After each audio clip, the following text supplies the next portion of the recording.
Right, today we're going to go for a tutorial on how to make snowballs. Now that's a thing that I've always wondered how to do because it's very complicated in Maya. I've got two ways to do it. You can do it through Bifrost or you can do it for the old method through nparticles.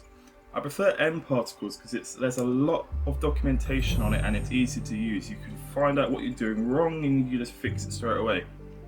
Bifrost, I'd be there forever trying to figure out what I'm doing, why I'm doing it wrong and how to fix it, and I've never known what I'm doing wrong. Today we're going to go for the old method with nparticles and I'll show you the process. Now, firstly what you're going to need to do is you need to create a sphere. Create that roughly the size you need it to be of a snowball. You don't want it too big because you don't want too many particles going on, you just need it to be small and easy to use. Create a plane and then a second plane.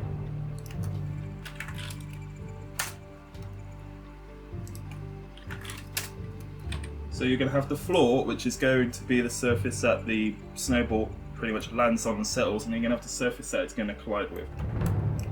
Now we're going to need to go from the top left, depending which version of Maya you have, and then make sure you're in the effects section so you can get the nparticles.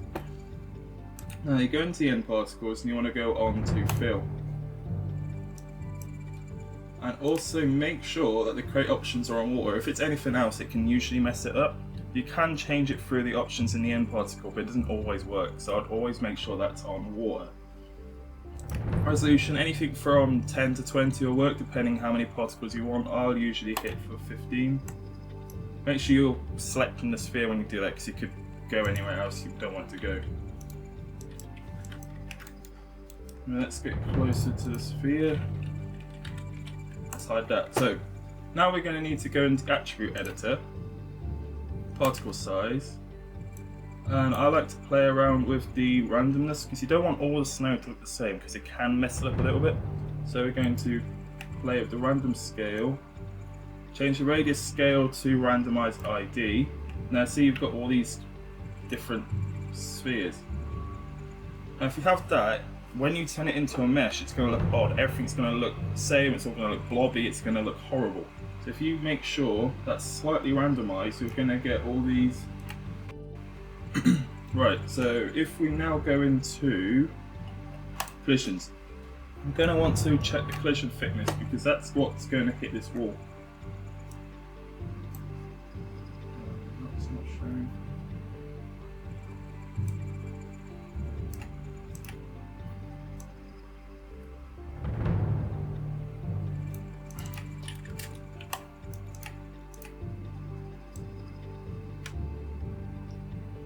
So you want to change the self-collision thickness. Usually there's a yellow sphere, for some reason. Oh, there.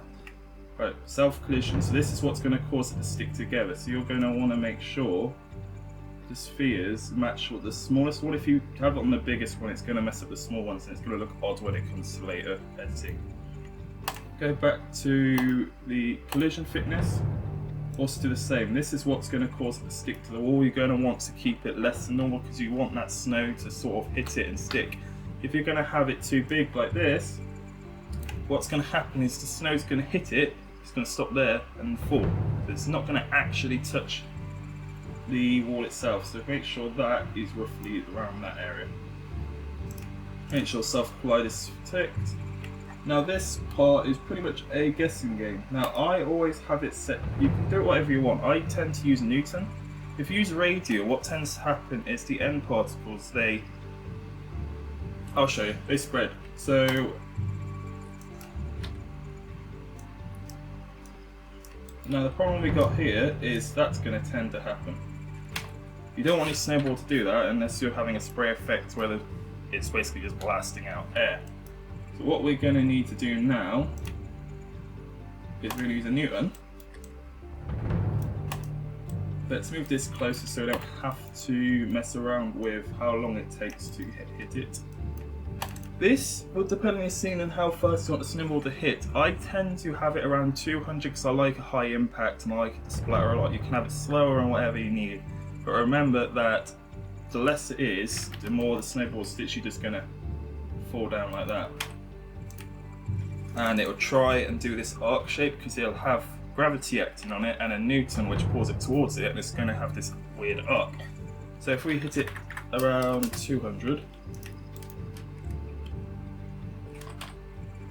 also try and have, so click the settings down here of the little cog in the man running, go to animate, no, yeah, playback speed, play every frame.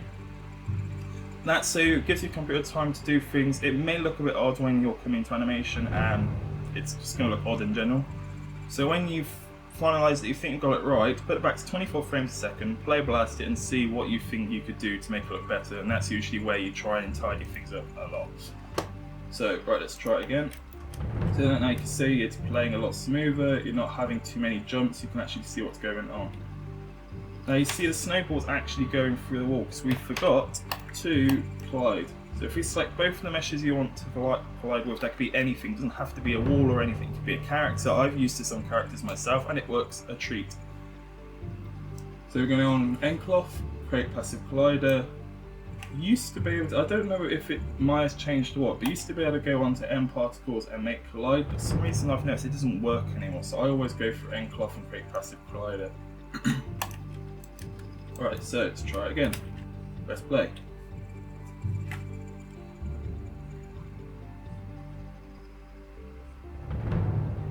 Now the problem you see is the particles are just hitting it and they're standing there. They're staying there. That's because it's still got this pulling on it. So if we go back to start, press next, next, next.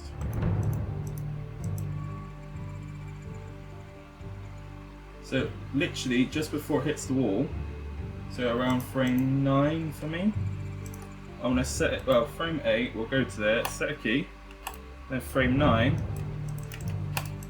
we're going to set that to 0. So that will turn off Newton, so it'll have the pull effect, as soon as it stops it will keep going, hit, and then gravity will take hold of it. And let's play again, hit, hit, hit. Newton is now turned off, and now gravity takes hold of it, and now it's just falling to the ground. Now here we're going to need to check the collision on this because sometimes Maya has a habit of making it, see that it's made it into a brick wall. Go on here, I usually set it to 0.001. That'll give you your thin plane that you want back.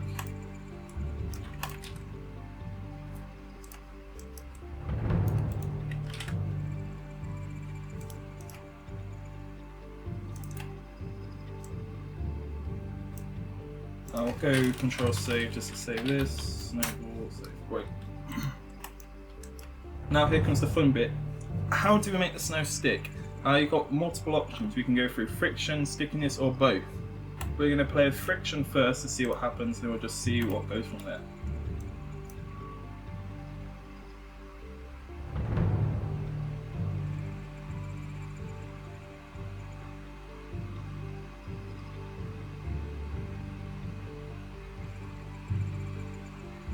See now, friction's worked. It's going to stop it sliding too much. It's not going to come out all the way. So usually what happens when nparticles hits the wall, hit the wall, hit the ground, and it'll keep sliding across that ground. You don't want that to happen because it just won't look like snow unless you want ice. But even then, ice will look a bit odd. Because you've got to remember, nparticles usually act similar to water. It will just sort of just flow like water and it will splash quite a bit. I really wouldn't want to go for that effect. So what we're going to do is we're going to increase the stickiness. Now that depends on you, how sticky you want the snow. You can have a little bit of stick, you can have a lot of stick. I tend to go for around 1.8 because that gives you a lot of stickiness but also gives you the droopy effect and it just works. So let's try it and see what happens here.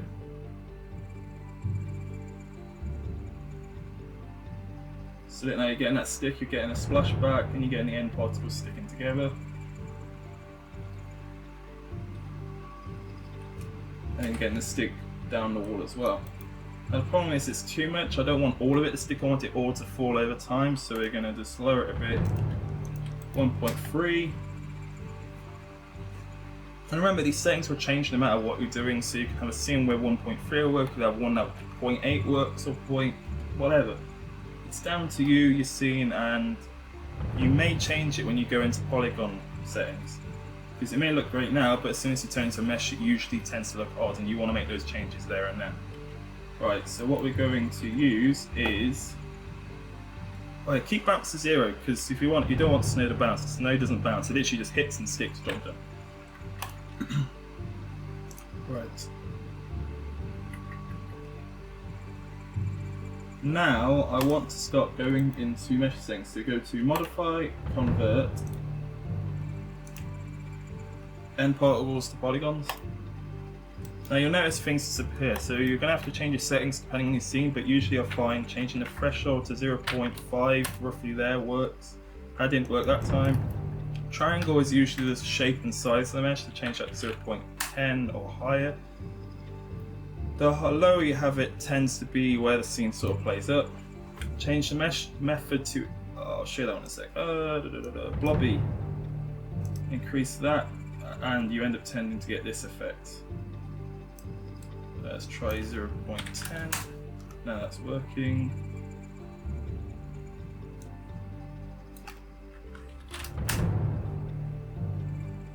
Change the resolution.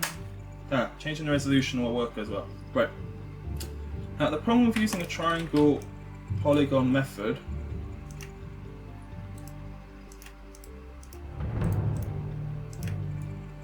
is here, the triangle mesh with the mesh method, you tend to find that it creates a lot of holes and the mesh just looks a bit odd.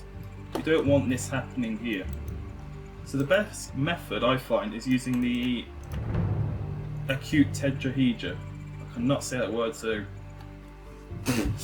we're going to use that method. Now this can make your computer go a bit slow and you will need to change the settings to match. Now that looks quite good, I quite like that, it's giving us a nice effect. Change the blobbiness a bit to see what happens. That's working somewhat, I quite like it where it is now. Let's bump that resolution up. No, that's not 1000, that's 100.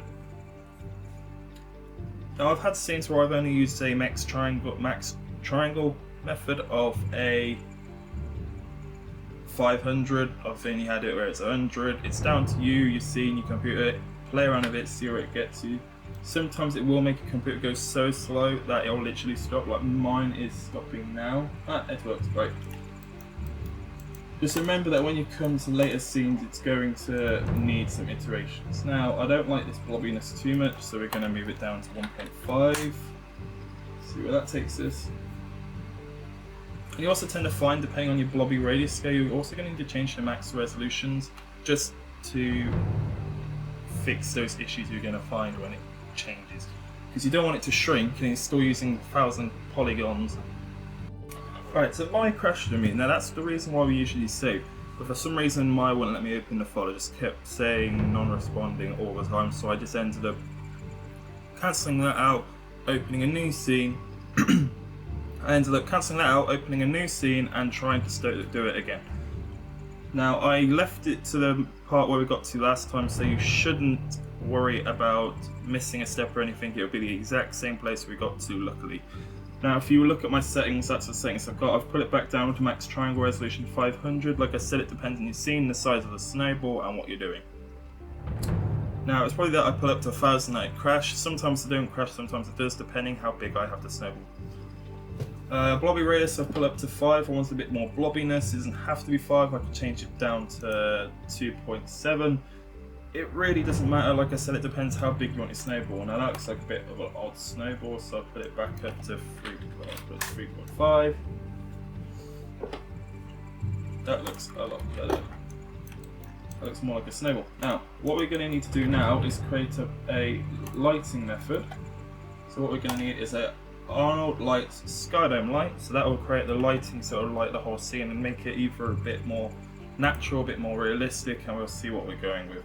Now, I'm not going towards a more realistic snowball, I just want something a little bit more stylized, so make sure you click Color, click the checkered tab next to it and hit File. Now, if you go online, you can find 360 degree HDRI images, and that's what you're going to want to get. So here in my scene, I've got my Snowy Park 4K HDRI. It doesn't have to be a snowy light image, it could be any image you want. I went for snowy because that's my whole scene. It's going to be snowy, it's going to be light, it's going to need those colours to match it. Let's get that to load.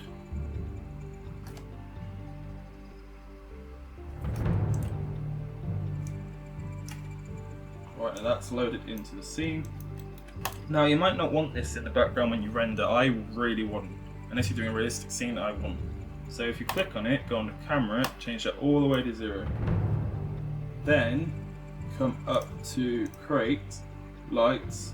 Now we need the direction of the light. That will give you the sunlight. You want it to be roughly the same place your HDRI. If you don't, it's going to look a bit odd when it renders. So if you hit T, that will give you the control of the directionality.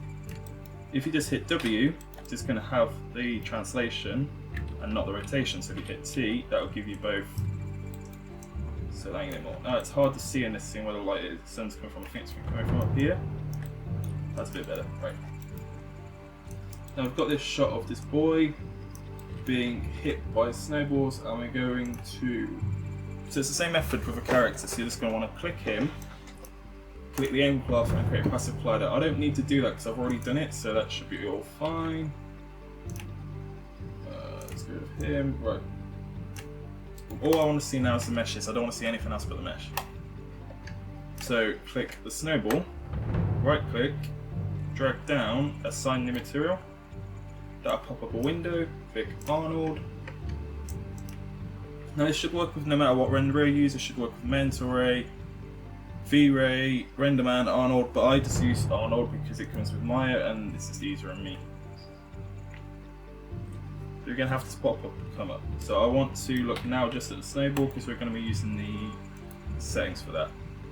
Make sure this is white. Sometimes it comes in a grey, so make sure it's white. Shouldn't matter too much. Go on to subsurface. This we want it to be. Let's see if I can put the renderer on. This might make my computer slow, but it would be better for us if you can see what I'm doing.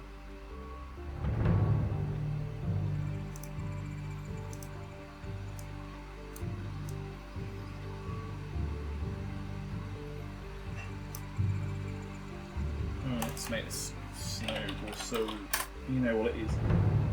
Now you're going to see it's going to look, oh, it's not going to look right. It looks horrible at the moment. So if we just ramp up the subsurface, now it's looking a bit more like snow. We need it to be a bit more bluer because it doesn't look natural. We don't want it too blue, so we're going to bring that down a bit. Now this one, as you can see, when it starts to render, it turns the shadows bluer, so that will be where the light gets into your object and it will give you that colour. So we want that down here. We don't want it to stand out. Let's change the colour a bit. And that's starting to look a lot better. Sometimes you're finding you're seeing the scale doesn't work correctly, the lighting and how it renders just doesn't work right. So if that happens, just change the scale. This looks fine to me at the moment, but I have had times where I've had to lower it to make it smaller than it is because of I've accidentally made it a bit too small. But that should work. Also, if you find that it's rendering a bit too dark inside the snowball, I tend to find changing it from random walk to random walk version 2 will give you that bit of the extra-ness. But I wouldn't do it all the time because it will slow down your computer a hell of a lot and it will just be a pain for your computer and you'll keep crashing. Now what we need to do is go on to specular, change the IOR to, we don't want it, you would think it would go to ice but it wouldn't. Now ice will give you a different style of reflection, it just won't look right and it just won't come out right, so we're going to need to hit it water. I don't know why, I just tend to find that water works a hell of a lot and it will give you that look you want. Same with coat, come down to coat, IOR, water again. Now the coat will give you that specularness you want. So that was the tutorial. I hope you guys enjoyed it. I will try and create some more tutorials over the coming months and hopefully help you guys learn a few things. Now, mine did end abruptly there, so I couldn't go into further detail on why we're doing certain things, but I hope you guys are able to achieve the same thing. If you have any issues, just comment below and I'll try and fix them. If you want to see any tutorials in Maya or anything in general, learning Arnold, simulations, animation, get back to me and I'll have it done. Just let me know and I'll get to you. Don't forget to hit that like and subscribe button and I hope to see you guys again soon. Bye!